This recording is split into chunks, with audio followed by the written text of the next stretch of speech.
Hola, ¿qué tal? Muy buenos días, saludos en este martes 11 de diciembre del 2018. Estamos casi a 20 días para concluir ya este año que se ha ido pues muy rápido, donde hemos tenido diferentes escenarios en este país y en este estado, sobre todo porque hemos sido testigos ya de un cambio de gobierno, de administración a nivel nacional, con la persona de Andrés Manuel López Obrador, quien ha llegado ya a ocupar la silla presidencial en este 2018, y también en Chiapas, también el pasado sábado, 8 de diciembre, fuimos testigos de que un nuevo gobierno se instala ya a partir de este 8 de diciembre, y en la persona del doctor Rutilio Escandón Cadenas, quien será el gobernador de Chiapas en los próximos años. Es el gobernador ya de Chiapas en los próximos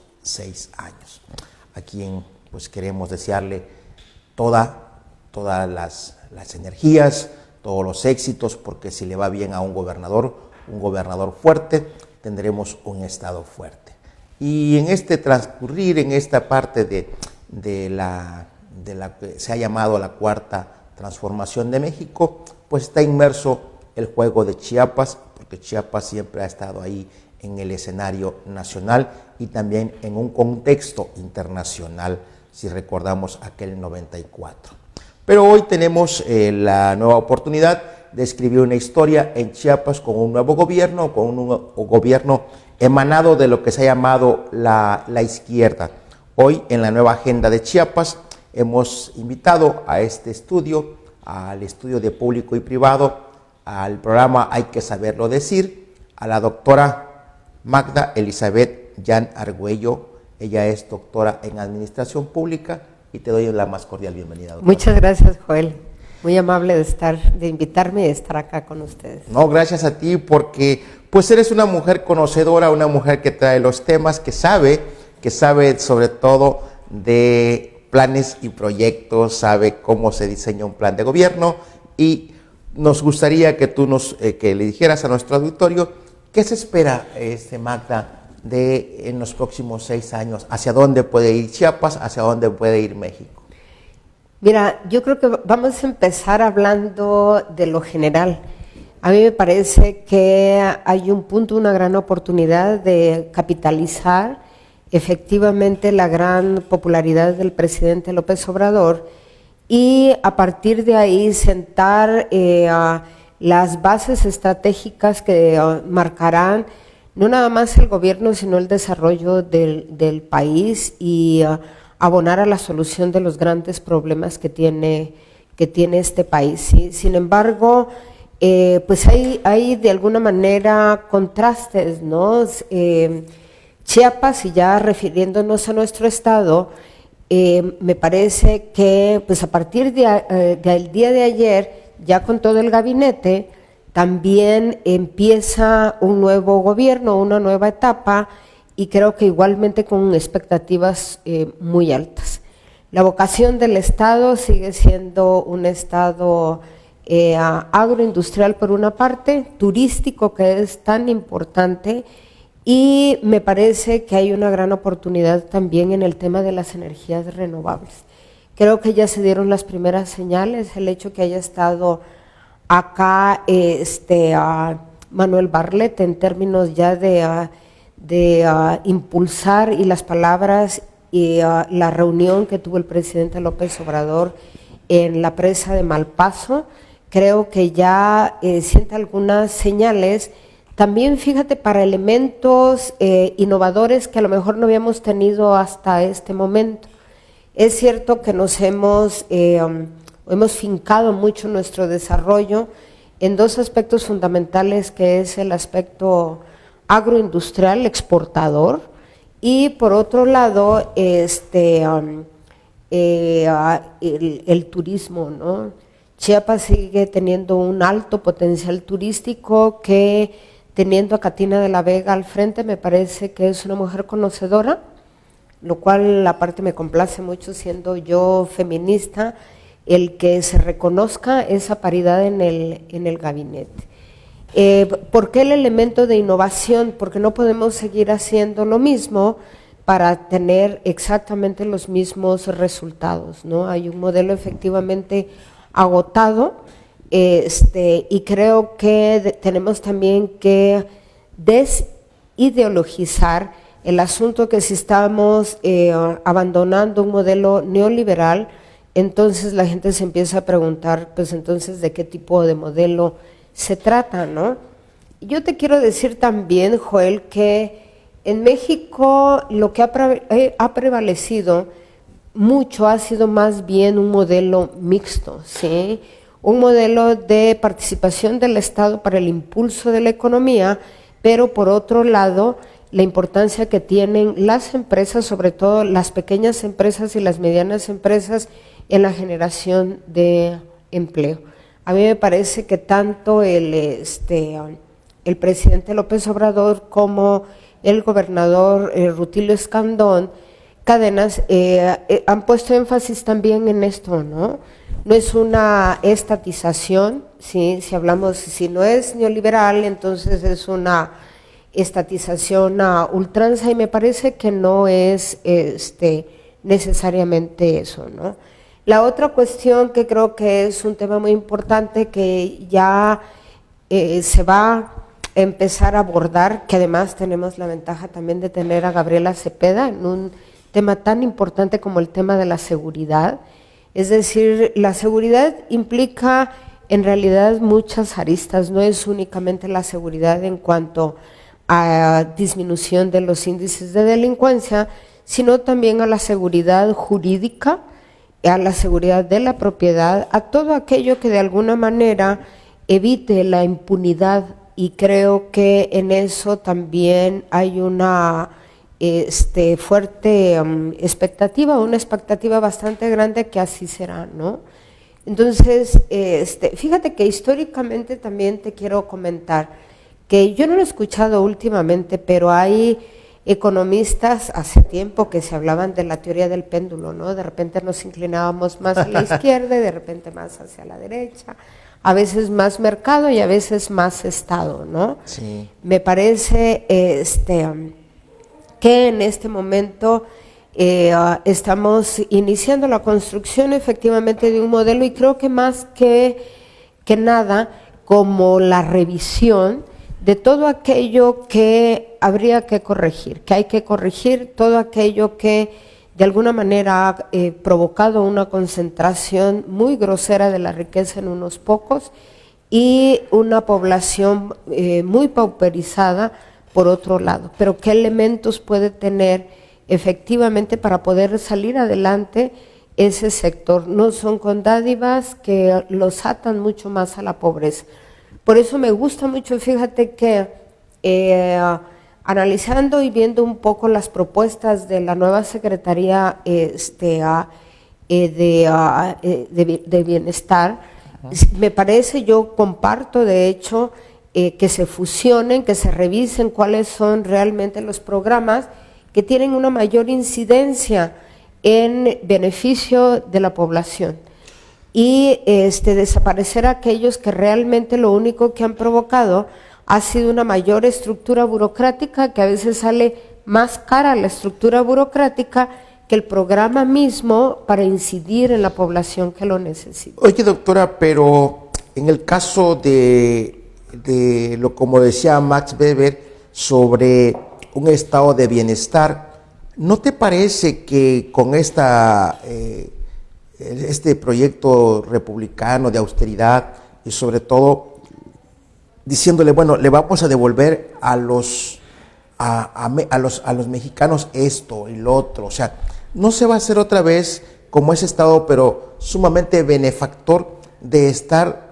o populista o centrado nada más en el apoyo a las personas, a decir, bueno, este gobierno parece que está dedicado exclusivamente a los pobres? ¿No te parece eso, que de ahí esa política pública pues también como que llama la atención?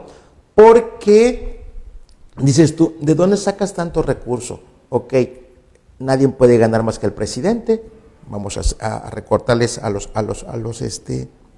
a los funcionarios y a partir de aquí vamos a hacer ciertos ahorros para apoyar esto, para apoyar lo otro. Pero muchos dicen, no, ¿de dónde más va a salir recurso? Sí, pero es que traemos el esquema en la cabeza como venía operando desde hace muchísimos años precisamente esos programas sociales, ¿no? Sí. Vamos a dar más becas, vamos a dar más incentivos hacia el campo, hacia la pesca, etcétera. Pero fíjate que, contrario a eso, más bien se está haciendo, incluso acá en el Estado, en su discurso y en lo que yo veo desde el primer día, desde el sábado, incluso ayer, muy atenta con respecto a toda la reestructuración. Si te das cuenta, por ejemplo, la conjunción de las 3 secretarías, o sea, los 3 sectores, que es el sector primario, sí, claro, al fin y al cabo, de agricultura, ganadería y pesca, te dice efectivamente que ahí se van a concentrar algunos programas, desaparecen otros. Entonces, en realidad no es que vas a crear más para atender precisamente a la población en situación de pobreza. Sin embargo, hay que ser muy cuidadosos efectivamente de cómo atiendes a la población más pobre, más desfavorecida de este país. Yo estoy en contra de todos aquellos estímulos que se pervierten, sí estamos de acuerdo, como son las ayudas que no contribuyen verdaderamente a un concepto que yo manejo mucho y sobre todo, tú sabes que yo he estado bastante en educación y son las cosas que incluso formé parte en algún momento del equipo de la Secretaría de Educación con un grupo que hasta la fecha sigue trabajando en un nuevo modelo, es decir, no nos gustaba cómo estaba la reforma educativa, bueno, entonces, ¿cuál sería realmente el modelo? Exacto, sí, sí. Y esto lo menciono, ¿por qué? Porque tiene que ver finalmente con la cuestión de la formación del individuo y posteriormente cómo se allega los productos, la posibilidad de su sostén, ¿sí? Estamos de acuerdo. Entonces, hay una cuestión que es muy importante, que es precisamente cómo logras la autonomía y no la sujeción del individuo hacia el Estado. ¿Sí? ¿Estamos de acuerdo? Por supuesto. Y eso es una cuestión que muchos estímulos han servido más bien para abandonar el campo, para quitar ese pequeño estímulo emprendedor que puede tener la gente, porque además hay que resignificar el término de emprendedor. Nosotros oímos emprendedor, empresa, etcétera, y lo primero que escuchamos es que pensamos que es el que tiene el gran celular, el que tiene una gran empresa, etcétera. Mira, yo he trabajado mucho y tengo mucha ilusión y mucha esperanza en que se retome el tercer sector, es decir, la importancia que tiene la economía social. Generalmente hablamos de 2 sectores, el sector público y el privado, y vemos el sector social como aquel sector donde de manera subsidiaria permanentemente lo tenemos que estar apoyando y dándole recursos. Y déjame decirte que no. O sea, yo que he trabajado muchísimo con cooperativas de mujeres y cooperativas productoras de café, o sea, veo con mucha satisfacción que estas empresas sociales son exportadoras. Por otro lado, pueden estar en ferias tan importantes como la Biofac en Alemania, con sus recursos, o pueden estar en Seattle, en Estados Unidos, en las ferias de productos orgánicos más importantes. Entonces, ¿qué es lo que sucede? Vemos a veces con cierto menosprecio ese sector, o porque es poco entendido. Pensamos que es un sector que realmente no se produce absolutamente nada. Y además, déjame decirte, doctora, que también son sustentables, autosustentables. Por supuesto, pero por supuesto, mira, cómo han transitado en caminos, no únicamente en certificaciones, que yo te puedo señalar una cantidad de certificaciones que hay, más que las que tiene a veces, así de injusto, que las que tiene la iniciativa privada. El orgánico ya es el más elemental ahora, pequeño productor, amigable con el medio ambiente, sí, claro, cafés de especialidad, concursos en la tasa de la calidad, etcétera, toda una serie de aspectos que me parece que los tenemos que volver a retomar y ver la importancia que tiene la economía social. De hecho, yo soy aparte productora de café, cosocia, generalmente digo, junto con mi esposo en la zona de la sierra, y veo un gran potencial que hay. ¿Y por qué el asunto de la innovación y de las telecomunicaciones? Me parece que hay una gran oportunidad para abonar precisamente al desarrollo rural y al desarrollo de nuestras comunidades acá. La telemedicina, el internet hoy para usos educativos, médicos, sociales, etcétera.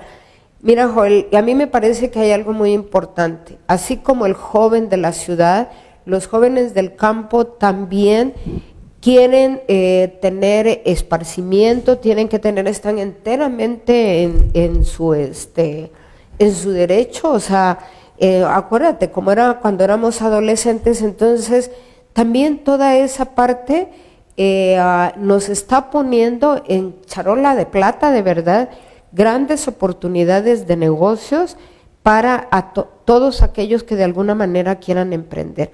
¿Cuál es la labor hoy del Estado? Hablando del Estado como entidad, como categoría, o sea, estoy hablando del gobierno federal y del gobierno del Estado, es de alguna manera garantizar efectivamente que exista la posibilidad de tener estímulos lo suficientemente fuertes que fortalezcan precisamente la autonomía y el deseo de estas comunidades, de estos jóvenes sobre todo, la posibilidad precisamente de tener desarrollos autosustentables. Hoy eso es importante. Sí. Quiero compartir algo contigo.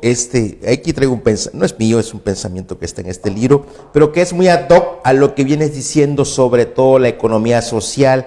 Dice la gente que trabaja con la naturaleza, agricultores, jardineros, leñadores, carpinteros, pintores, están mucho más alerta que la gente que trabaja en las universidades, con decanos y vicerrectores y rectores, porque cuando trabajas con la naturaleza está alerta, los árboles están alerta. O sea, qué maravilloso esto, ¿no?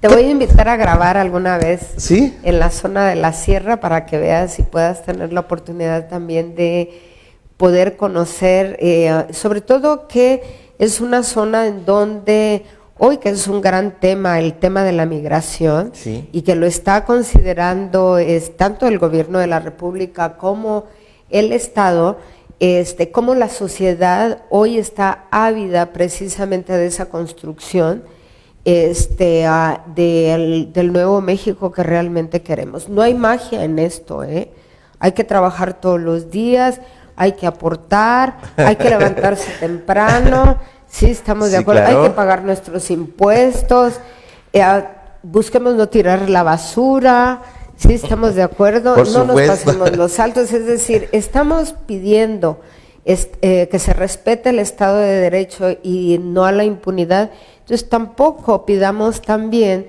que sea uno de la noche a la mañana y que sea totalmente tarea del Estado. No es así. Ningún país, por desarrollado que sea, le deja, es más, mientras más desarrollado, le deja menos tareas al Estado, y la ciudadanía, para eso somos ciudadanos, se convierte en una ciudadanía, lo que solemos decir las feministas, una ciudadanía sustantiva en donde damos y así exigimos también, ¿no?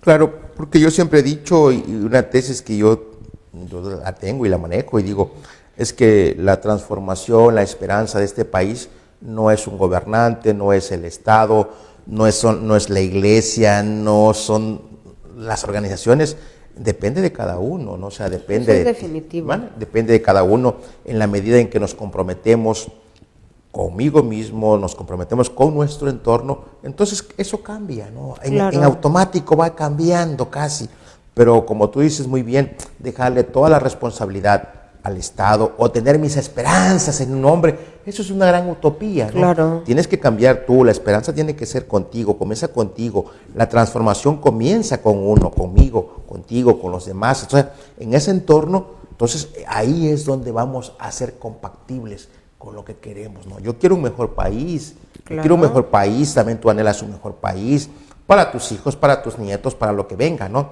Pero por lo pronto nos toca a nosotros vivir acá. Doctora, qué importante es el gabinete tanto de Andrés Manuel como en el contexto nuestro de Chiapas, porque hay un equilibrio, ¿no? Hoy mujeres y hombres aquí en Sí. no sé si estarán compitiendo o estarán en un equilibrio. ¿Cuál es tu visión? ¿Cuál es tu mirada? No, no creo que está, yo creo que es algo que obedece definitivamente a una larga lucha de las mujeres en torno a ser reconocidas de que si queremos una ciudadanía plena, una ciudadanía sustantiva y tener una participación como tu programa, no únicamente en lo privado, sino también en lo público, me parece que se está dando la oportunidad ahorita. Hay aspectos que se ha batallado muchísimo, por ejemplo, hoy tenemos 34, me parece, a ver si no erro la cifra, presidentas municipales. En el caso del Congreso hay una presencia importante, también de diputadas en el Congreso local, en el Congreso de la Federación todavía aún más. Sin embargo, tenemos que abonar también algo que se le llama la igualdad horizontal. Es decir, ahorita el gabinete ya está el planteamiento de la primera línea que acompañará al gobernador Rutilio Escandón y seguramente hay mujeres también talentosas que estarán ocupando cargos medios, etcétera, que tienen no nada más una gran capacidad, experiencia, compromiso y tienen muchas ganas verdaderamente de trabajar por el Estado. Y lo mismo se está dando también en la parte privada, en las empresas, las emprendedoras, la participación, por ejemplo, de las productoras, y ahí en realidad lo que se pide es un poco más de atención únicamente, ¿no? Sí, somos un estado eminentemente agropecuario, rural, tú lo dices muy bien, lo describes muy bien, sobre todo también somos un estado eminentemente turístico, esa parte, y pues vamos a decir que en la parte agroindustrial somos muy pocos, o sea, tenemos, y eso también nos hace bien, fíjate, porque pues de por sí estamos contaminando y seguir contaminando, y Chiapas es uno de los pulmones que más oxígeno brinda no solamente a México, sino a Latinoamérica y al mundo entero. ¿Qué tan importante es seguir fortaleciendo esa industria de la chimenea? Bastante, pero yo creo que se debe de hacer de una manera distinta. ¿Sí? Efectivamente, hoy el turismo sustentable es algo que es una constante en el mundo ya por la preocupación precisamente de mantener nuestros recursos naturales, porque si no efectivamente incluso los centros turísticos sufren una degradación por la presencia excesiva de los turistas y la forma en cómo se manejan precisamente el turismo, ¿no? Entonces, hay un crecimiento muy fuerte del turismo de aventura, el turismo cultural, pero hay otra vertiente muy importante que es el turismo rural, ¿sí? Hay personas que les gusta mucho, por ejemplo, el avisoramiento de aves, y hay gente que viene específicamente a ello, pero cuando entran y, por ejemplo, a la Reserva del Triunfo, entran en grupos reducidos, muy cuidados, etcétera. Chiapas ha ido avanzando en ese sentido, igual la cima de las cotorras, etcétera. Todo tiene que estar de alguna manera ordenado, etcétera, para que no únicamente ver el tema del ingreso para las comunidades también, sino qué significa esto y por qué el tema del ingreso. Fíjate que en el caso de las cooperativas, por ejemplo, por lo menos de las que he estudiado y otros compañeros, colegas también, es que hay comunidades en donde han trabajado bastante con todas estas certificaciones y que efectivamente obtienen un margen de utilidad más alto de cualquier otro productor. Sin embargo, ese margen adicional que tiene de ingresos no necesariamente se ha traducido en una mejora en la familia de las y de los productores. ¿Qué es lo que sucede? Pues bueno, es que nosotros estamos hablando de producir de manera responsable. Yo te preguntaría, ¿tú eres un consumidor responsable? Hoy te veo entrar con un vaso de plástico, ¿no? Nosotros no somos de los que vamos a una juguería y llevamos nuestro vaso que usamos todos los días para no producir basura y decirle, póngame mi jugo acá, ¿no? Como ya se hace en muchos lados. O sea, de esa conciencia es de la que estoy hablando. Porque si ese 10% sirve para que las familias hoy consuman más comida chatarra y más bebidas carbonatadas, que nos lleva a elevar el peso, ¿sí estamos de acuerdo? Por supuesto. A producirnos hipertensión, problemas cardíacos y problemas muy fuertes hoy que padece la población chiapaneca de diabetes, entonces algo también está faltando ahí. Yo he sido muy crítica en ese sentido con mis compañeras y con mis compañeros y les digo es que producimos muy bien, de manera muy limpia, se van con todas las certificaciones a Europa, a Estados Unidos y todo lo demás. ¿Y cómo consumimos nosotros sí. en nuestras familias, no? Somos terribles, a la calle. Somos terribles, o sea, la cantidad de basura, a propósito de todo el problema que Tuxtla tiene de la basura, lo real también es que hay una irresponsabilidad tremenda. O sea, no somos consumidores responsables tampoco. Te acordarás de mí el día 25 y el día 1 con las cantidades de basura que no hay ningún recogedor que se pueda dar abasto con esas cantidades de desecho. Por eso es de que a qué tipo de desarrollo realmente estamos aspirando, ¿no? Ese es el grado de inconsciencia en que estamos, ¿no? El grado de la inconsciencia colectiva, fíjate. Claro. Porque cuando te vuelves colectivo, consciente, bueno, tú bien lo dices, ¿no? O sea, soy consciente de esto, consciente de mi alimentación, consciente de todo mi entorno, claro. Consciente de lo que digo y lo que hago, consciente de cada momento de mi espacio. Entonces, ese también es a la otra forma, porque yo me preguntaba cuando decía Andrés Manuel, es que se va a transformar, vamos a renovar. No, eso no es cuestión de ideas, eso es cuestión de que lo haga cada persona. Ser humano. Hay una parte que es muy personal, sí. muy personal, porque esa es una parte de descubrimiento realmente de cada uno de nosotros, ¿no? Sí.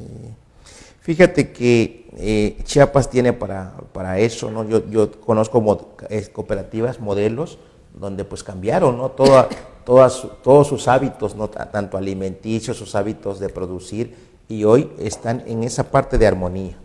Definitivamente. Faltaría ir, y que paulatinamente lo han ido haciendo, abordar los temas de salud, los temas de educación, sí. Desde las comunidades. ¿Por qué? Porque generalmente son las que mayor afrenta y tentación puede haber con los jóvenes, con los temas de el narcotráfico, Entonces, por eso te hablaba de la cuestión del esparcimiento, claro. ¿sí? ¿Cómo haces también para llevar esparcimiento a todos esos lugares tan alejados? Fíjate que yo al principio no entendía por qué la gente quería tanto domo en donde quiera, los famosos domos, pero tienen una razón de ser. Esos lugares se convierten en juntas del comisariado ejidal, el festejo no nada más de la escuela, sí. el santo del pueblo todo. O de la colonia, los 15 años, la boda, lo que sea, pero date cuenta que son los espacios en donde se crea y recrea la comunidad, en donde se crea la cultura y por otro lado se estrechan los lazos de identificación, que es donde puede llegar efectivamente una convivencia armoniosa, no en una plaza comercial, sino en un espacio público agradable en donde las familias, los niños estén seguros, etcétera, y puedan crearse y recrearse. Eso, mira, eso es muy difícil a veces verlo en la ciudad.